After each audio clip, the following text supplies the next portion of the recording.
안녕하세요. 이번 주 템퍼스 주간 뉴스 봐보도록 하겠습니다. 제가 이거 이미 다 찍었는데 영상 녹화를 안 눌러가지고 다시 찍는 거라 좀 영상이 간소화될 수도 있는 점 좀 양해를 부탁드리겠습니다. 우선 첫 번째 뉴스는 리너리틱스와 템퍼스와의 협력 발표 내용입니다. 우선 이 협력의 목적은 당뇨성 신장질환 DKD 환자 대상으로 키드니 인테렉스 DKD 검사의 보급 확대가 목적이고요. 방식은 템퍼스의 미국 의료기관 네트워크를 활용해 환자 의사가 손쉽게 접근 가능하도록 지원하고 있는 방식입니다. 우선 이 검사는 제2형 당뇨병과 만성 신장질환 환자고요. 환자는 1,500만 명 정도라고 합니다. 적용 단계로는 CKD 1에서 3B 단계 환자의 신장기능 저하 위험, 높음, 중간, 낮음을 예측하고 FDA 승인도 완료됐고 메디케어 보상 보험급여도 적용 중입니다. 운영 방식으로는 리너리틱스 검사실에서 처리하고 결과는 의사 환자 포털에서 전자보고되고 있는 방식입니다. 파트너십 의의를 보면은 이쪽 CEO가 템퍼스의 광범위한 네트워크로 환자 접근성이 확대됐다고 했고 심혈관 신장 대사질환 데이터 분석 및 치료 혁신에 기여했다고 했습니다. 템퍼스 CEO도 템퍼스의 AI 기반 정밀의학 기술을 신장 당뇨 영역으로 확장됐다고 말했고 임상 워크플로우 내에서 자연스럽게 활용 가능하게 제공하겠다고 말을 했습니다. 이제 전 세계 환자로는 8억 5천만 명이라고 하고요. 미국 성인 환자는 3,500만 명 이상인데 90%는 본인 질환을 인지하지 못하고 있다고 합니다. 메디케어 연간 지출은 1,400억 달러 이상으로 보고 있습니다.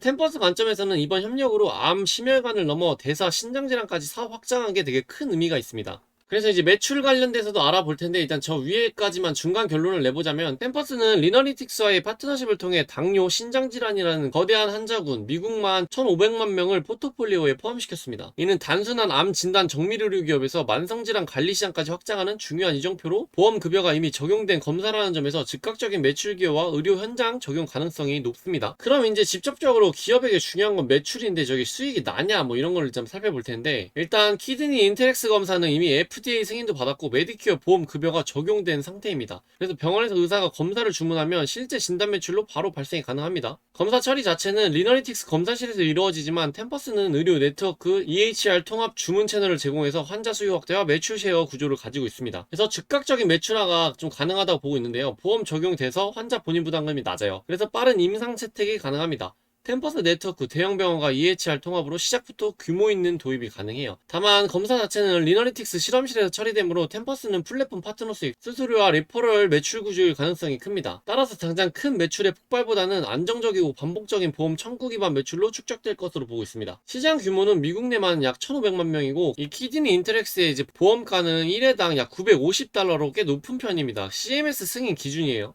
환자군 중 5%에서 10%만 검사받아도 수억 달러 규모의 시장으로 보고 있고 템퍼스 입장에서는 가사 암 심혈관 사업과 별개로 만성질환 보험 매출 스트림까지 확보한 좋은 뉴스입니다. 그럼 투자 관점으로 보면은 호재의 성격으로는 바로 매출 반영이 가능하고요. 보험 승인된 제품이라 가능하다고 보고 있습니다. 매출 규모의 가속은 이제 세모입니다. 우선 리너리틱스의 처리 역량과 병원 주문 속도에 달렸기 때문에 이건 뭐 아직 세모로 볼 수 있습니다. 그래서 템퍼스 입장에서는 이번 계약은 신규 매출원 확보라기보다는 플랫폼 확장과 환자풀 확대로 장기적으로 더 큰 가치를 볼 수 있는 계약입니다. 즉 단기적으로 조단위 매출 폭발은 어렵지만 매 분기마다 추가 매출 기여 기대는 가능할 수 있는 그런 뉴스였습니다. 결론 내려보자면 실제 돈으로 바로 연결될 수 있는 계약이고 다만 템퍼스가 검사 단가 전액을 받는 게 아니라 이제 여기서 매출 쉐어입니다. 그래서 단기 매출은 제한적일 수 있지만 보험급여 적용과 대규모 환자군 템퍼스 네트워크 활용이라는 조합 때문에 꾸준히 쌓이는 매출 스트림으로 자리 잡을 가능성이 크다고 보고 있습니다. 다음 뉴스 이제 캐시우드가 계속 팔아가지고 그거에 대한 뉴스를 가져왔습니다. 우선 이 기사는 18일 기준인데 19일 날짜에도 템퍼스를 좀 팔았거든요. 그래서 보시면 계속 팔고 있는데 19일에도 한번 540만 달러를 팔았죠. 저는 이거 그냥 ETF 리밸런싱으로 보고 있거든요. 그래서 최근에 ARK는 크리스퍼, 빔, 인텔리아, 아타이, 아크투루스 같은 바이오텍 유전자 편집 기업을 집중적으로 매수했어요. 그 금액만 3,700만 달러 규모라고 합니다.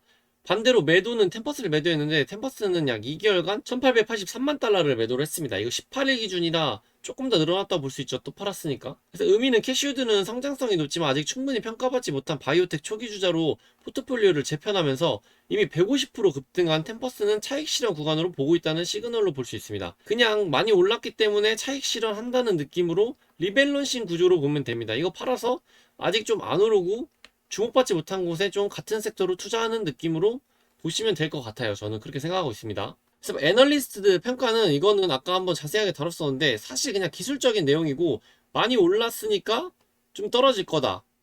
뭐 그런 내용들입니다.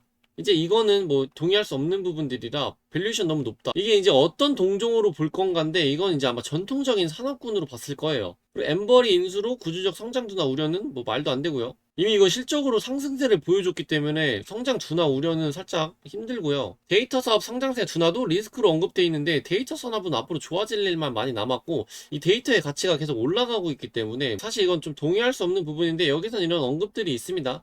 전부 다 조금 기술적인 내용들이에요. 그래서 투자자로서 해석을 보면 긍정적인 포인트는 FDA 승인과 픽셀 플랫폼 확대, 강한 매출 가이던스 상향은 펀더멘탈은 분명히 강화되고 있음을 보여주고 헬스케어 데이터의 구글이라는 포지셔닝과 네트워크 효과는 여전히 장기 모멘텀으로 좀 보고 있습니다. 그럼 이제 부정적인 경고는 올해만 150% 상승 많이 올랐으니 차익 실현 욕구가 큰 구간이라고 보고 있는데 이거는 동의할 수 있는 부분입니다. 근데 뭐 지금도 매력적이라고 들어오는 기관도 있고 뭐 들어오는 개인들도 있을 거기 때문에 그냥 손바뀜 상태라고 볼 수 있을 것 같아요. 조정이 와도 좀 약간의 조정 정도만 생각하고 있습니다, 저는. 그래서 이런 기관들이 지금 자꾸 파니까 단기적으로 비싸다는 공감대가 형성되긴 했지만 얘네가 팔면 또 다른 기관들이 받고 있기 때문에 결국에 가격은 여기서 횡보를 하고 있죠.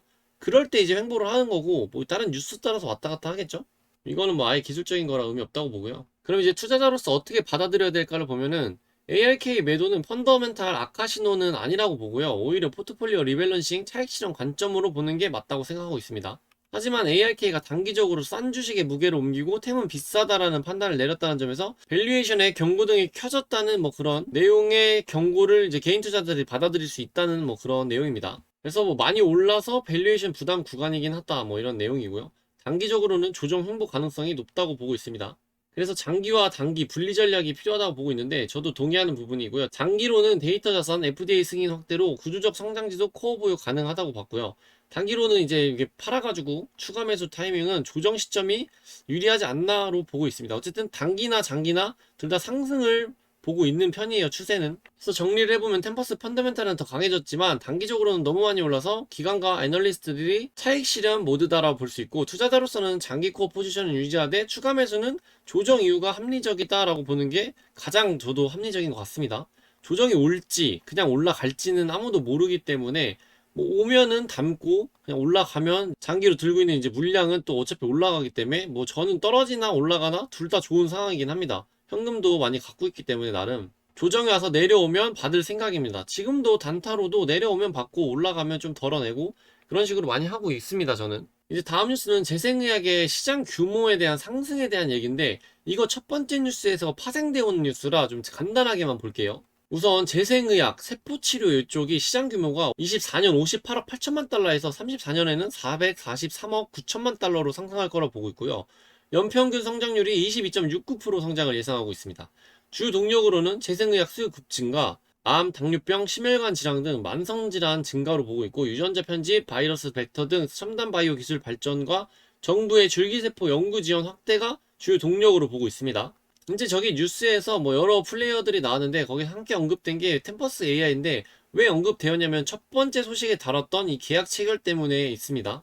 그래서 이제 여기 있는 내용들은 다 첫 번째 뉴스에서 다뤘던 그런 내용 때문에 이제 파트너십 사례 강조로 들어가 있고요. 템퍼스에게 주는 의미를 보자면 사업 확장성에 있습니다. 기존 암 유전체 데이터 기반 사업에서 만성질환 관리 영역으로 확대됐고 수요가 폭발적으로 늘고 있는 세포, 재생의학 및 정밀의료 시장 상장세에 직접 연결돼 있고요. 경쟁사 대비 강점은 광범위한 의료기관 네트워크가 있고 데이터 기반 환자 맞춤형 솔루션 강점이 있습니다. 투자자 관점으로는 템퍼스가 단순히 암 진단 기업이 아니라 만성질환 관리, 재생의학 수요 증가 트렌드에서 주요 수혜 기업으로 주목될 수 있음을 보여주고 있습니다. 그래서 정리해보자면 템퍼스 AI는 글로벌 세포치료 재생의학 시장의 성장 맥락 속에서 핵심적인 정밀 의료 플랫폼 기업으로 언급되었고 특히 이번 협력으로 사업 확장에서 성장 스토리의 중요한 포인트를 추가했다고 보는 이런 파생된 뉴스였습니다. 그럼 이제 다음 뉴스로는 25년 세계 최고의 헬스테크 기업으로 템퍼스가 선정된 뉴스인데 그거를 자축하는 템퍼스의 트위터 게시글도 있습니다. 그럼 이제 템퍼스가 왜 선정됐는지 선정 이유를 좀 살펴보자면은 타임지 리스트는 여러 카테고리 중 AI, 데이터, 애널리틱스를 핵심으로 꼽았는데 템퍼스는 바로 이 분야의 대표 기업으로 뽑혔다고 합니다. 방대한 환자 데이터, 유전체, 임상기록, 영상 데이터를 AI로 분석해 맞춤형 치료를 제공하는 모델을 구축했다고 봤고 다른 스타트업들은 특정 영역에 집중하지만 템퍼스는 암, 심장, 신경 환경정신학, 방사선학 등 포트폴리오 확장을 통해 차별화를 이뤘다고 봤습니다. 기존 헬스테크 기업들이 주로 예방 진단에 집중하는 반면 템퍼스는 진단, 치료 추천, 임상시험 매칭까지 이어지는 엔드투엔드 정밀 의료 플랫폼 보유를 강점으로 봤고, 환자 개별 맞춤 치료, 개인화된 의학 흐름과 정확히 맞아떨어지는 게 강점이라고 봤어요.